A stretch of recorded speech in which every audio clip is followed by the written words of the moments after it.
stroka je že večkrat poudarila, da ključno bi bilo, da ta prostor pridobi celovit načrt odgovornega urejanja prostora celotne slovenske Istre, slovenskega dela Istre. Ne govorimo tukaj zdaj samo o Kopru, ne govorimo samo o Izoli in Piranu, ampak da bi to mogel biti nek skupen načrt.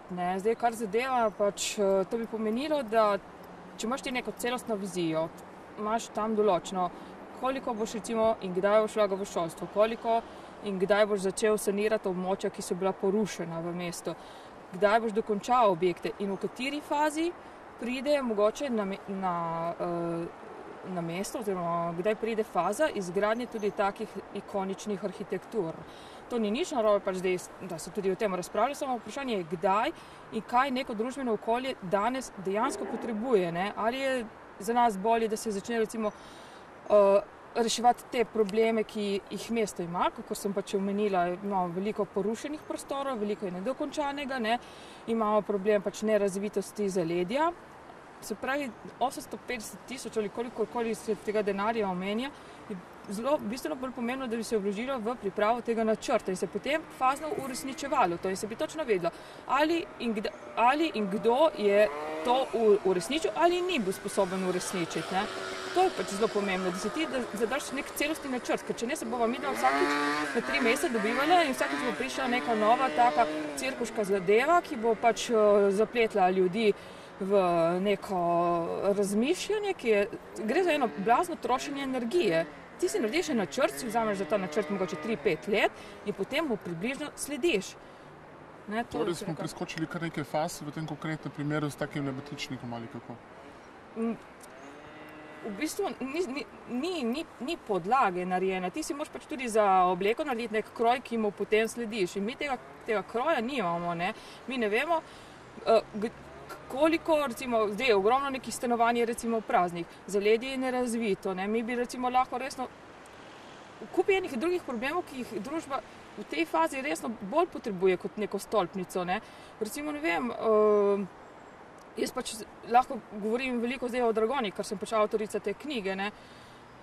Tam mogoče se pridobi lahko 1000 delovnih mest. Poleg tega, kot pravim, tle je bilo v mestu porušenih 5 objektov, približno 5 je nedokončanih. Mislim, zakaj bi jaz gradila nekaj novega, toliko energije vlagala v neke nove projekte, če moram zaključiti ene stvari.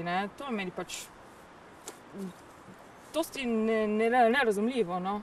Arhitekti imate tudi nekako pod nadzorom oziroma do vas se obrnejo neke stranke ali pa povpraševanje nekako pride tako ali drugače tudi do vas. Kaj zaznavate torej arhitekti na samem trgu kapitala? Kaj si želi kapital? Si sploh kaj želi? Imamo kapacitet dovolj? Bi potrebovali take kapacitete, kot so recimo, ki bi bile navzoče v takem nebotičniku?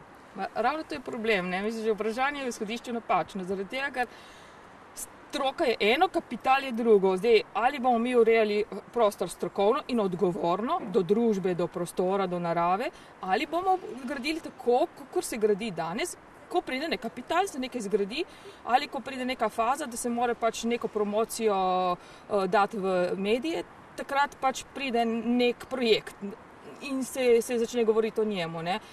Strokovno urejati pomeni to, da si daš celostni načrt. To pomeni, da ti veš, kdaj in kje koliko šol bomo rabili, kdaj in kje koliko stanovanj bomo rabili, kdaj in kje in koliko vrtov bomo rabili, recimo urbanih, koliko recimo pešpoti, kolesarskih poti mesto potrebuje. In potem, ko imaš to bazo pokrito, parkov, ko imaš to bazo pokrito, takrat se začneš razmišljati o nekih dominantah.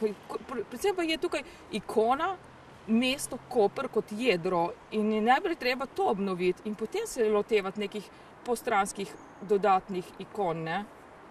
To je problem, da se Koper, ki je sam po sebi že ikona, dejansko ignorira. Zdaj je tako zelo morbidno stanje, trenutno v mestu kot arhitekt zaznavam, ne samo jaz, večina nas je tako z zavezanimi rokami. To že, da bi mogla stroka določiti nek temelj, na katerem bi se naprej gradilo.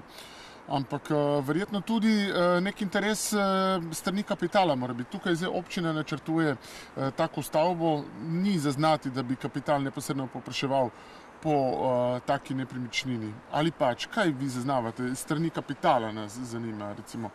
Tako stolpnico bi bilo treba z neko vsebino napolniti. Je povpraševanje neke take vsebine po taki stolpnici? Kako ti to odgovorim. Ta stolpnica, rečeš, največ se pravi, ta celostni načrt, kot ga neprestano poudarjam, ima tudi neko fazo. V določeni fazi bomo rabili toliko in toliko poslovnih površin. Oziroma, ali jih rabimo danes, ne, ali bo ta stolpnica zagotovila toliko in toliko koliko delovnih mest bo zagotovila občanov. Ali bodo notri, če dajo notri mogoče novo knjižnico, novo gledališče, če dajo tam vse te institucije, ki so družbeno koristne, meni je v redu, ne? Mislim, samo je malo nesmiselno, da ti to daš v neko vertikalo, ko ti jedro zraven propada, ne? Mislim, ne ve, ti pričakoš tega, da gre samo za kapitalsko rentabilnost. Ne gre za kapitalsko, gre za družbeno koristnost. Ne moreš ti stalno kapitale dajati v prvo fazo in potem ignorirati pač, kakšne so koristi neke širše množice ljudi, ne, in okolja sploh, ne. Ampak realnost Slovenije je ravno obratno, ne? To verjetno obstaja soglasje. Ni toliko vse Slovenije. Mi mislim, da kot naš prostor zelo zaostajamo recimo v primerjavi z neko gorenjsko regijo, z mariborsko regijo, kjer so izjemno progresivni na področju. Oni imajo recimo v Mariboru imajo že zadrugo za ekološko kmetovanje, ki oskrbuje dejansko vse šole, vrtce z ekološko pridelano zelenjavo, imajo semensko bazo, imajo recimo neke civilne iniciative, ki vplivajo na to, kako se bo porabil denar občine. Podobno je pač na Gorenjskem, mislim, ampak tu enostavno, mislim, mi smo izjemno ne v Slovenija. Slovenija, določene regije so izjemno dobro razvite v primerjavi z nekim naprednim razmišljanjem, ne? Torej, tak objekt bi lahko razumeli po strokovni ali pa po laični presoji kot neko rokavico, ki nam je vrgel nekdo in zdaj se moramo s tem spopadati, neko kost zaglodati in tako naprej. Ja, dejansko gre za izgubljanje energije, nenehno izgubljanje energije ljudi, ki se ukvarjamo enkrat s to stolpnico, enkrat za stolpnico v Semedeli, enkrat stolpnico forget it. Začni delati strategijo, kako boš razvijal mesto dejansko v naslednjih 5 letih. In potem rečeš, sem naredil to, nisem naredil, sem odgovoren, nisem odgovoren, odstopim, nadaljujem svoje delo. Torej, kaj urad za urbanizem je tukaj svojo nalogo ni opravil v preteklosti oziroma v sedanjosti tudi ne? Se ga ni. Se ne moreš pristopiti, ne. Mi imamo dejansko arhitekti sodelovanja med stroko in občino na lokalnem nivoju ni. Jaz ne vem potem, kateri arhitekti in iz kje si jih vabi, da to pač razmišljajo ali če razmišljajo, ne. Pač tukaj je res velik problem komunikacije, ne.